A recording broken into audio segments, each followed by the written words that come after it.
જય માતાજી, જય હિન્દ, જય જય ગરવી ગુજરાત, જય કિસાન મિત્ર. મિત્રો, જે રીતે મોરબીમાં જે ખેડૂતો ઉપર પોલીસ દ્વારા અત્યાચાર કરવામાં આવ્યો એ ખરેખર જોઈ ન શકાય એવી ઘટનાઓ છે.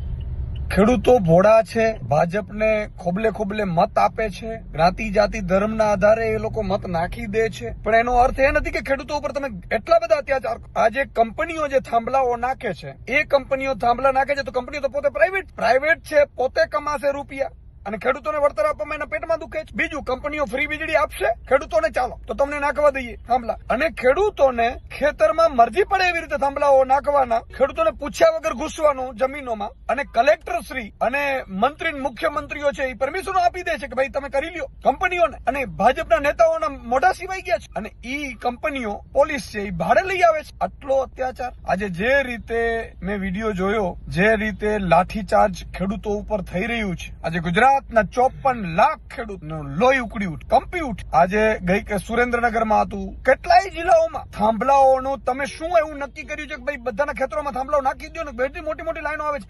મુખ્યમંત્રી પ્રધાનમંત્રી શ્રીએ સિરિયસ લઈ અને જે થાંભલાની કંપનીઓ છે, ખેડૂતોને એક કમિટી બનાવો, ખેડૂતોની કમિટી બનાવીને એકવાર મીટિંગ કરો કે ભાઈ તમને કેટલી આવક થાય છે, તમે આવકમાંથી શું આપવા માંગો છો. તમે કરોડો રૂપિયા કમાવો વર્ષે અને ખેડૂતોને લાખ રૂપિયા પણ નહીં આપવાનો. ખરેખર તો 5% કે 10% પ્રોફિટમાં લાભ આપો, અથવા તો તમે એવું કરો કે ભાઈ વળતર ઊંચું આપ. જૂના તમે અને અંગ્રેજોના કાયદાઓ ચાલે છે, અંગ્રેજોના સમયના અત્યારે, અને અધિકારીઓ મગનું નામ મરી નથી પડતા, અને પોલીસ વાળા એવી રીતે ખેડૂતો ઉપર તૂટી પડે છે. કેમ ભાઈ કોઈ આઈપીએસ નું, આઈએએસ નું કે મુખ્યમંત્રી મંત્રીના ખેતરમાંથી કાઢો? કોણ ના પાડે? મુખ્યમંત્રીના ખેતરમાંથી કાઢો જોઈએ, અને મુખ્યમંત્રીના દીકરીને આવી રીતે ઉપાડો જોઈએ, ટીંગાટોળી કરો જોઈએ. સિંઘમગીરી તમને ખેડૂતો ઉપર, ગરીબો ઉપર તમને ફાવે છે. તમે શરમ આવી જોઈએ અધિકારીઓને પણ. તમે એમને એમ છૂટ આપી દો છો કે મરજી પડે એવી રીતે કરી લ્યો, ખેડૂતોને હેરાન કરો, પરેશાન કરો. ખેડૂતો શું ના આપે, અને બધા લોકો એવું વિચારે છે કે ખેડૂતો માનતા નથી. ખેડૂતોને બહુ ઊંચા વળતર આપે છે. કંપનીઓ મેં સાંભળ્યું છે નેતાઓના ખિસ્સા ભરે છે, અધિકારીઓના ખિસ્સાઓ ભરે છે, મેં સાંભળ્યું. તો તમને મળી જાય અને ખેડૂતોને ન મળે, અને તમને ન મળતું હોય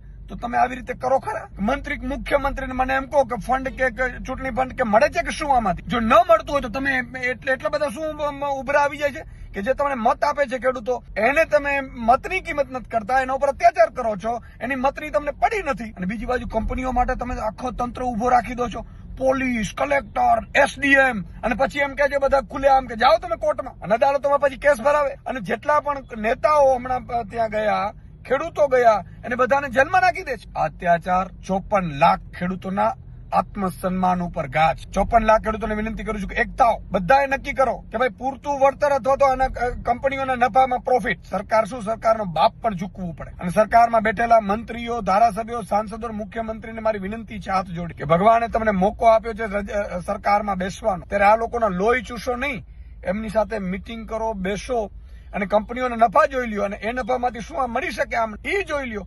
તમે કોન્ટ્રાક્ટરો ભાજપના જે મેં સાંભળ્યું છે એ કમાય, અધિકારીઓ કમાય, નેતાઓ કમાય, લોકલ ધારાસભ્યો, સાંસદો, મંત્રીઓ, મુખ્યમંત્રીઓ સુધી જે મળતું હશે એ ખબર નથી. એમને કઈ વાંધો ન હોય તો જ ને, નહીં તો કેમ અવાજ ન ઉઠાવે ભાઈ? તો મારા ખેડૂતોને પણ યોગ્ય વળતર આપો, પછી એના ખેતરમાં જાઓ, એવી મારી વિનંતી છે.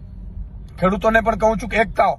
બધા ખેડૂતો છે એ આને લઈને પોતે વિડીયો બનાવે, કોમેન્ટ મૂકે. જરૂર નથી બધા પહોંચી. જય હિન્દ, જય ભારત, જય જય ગરવી ગુજરાત, જય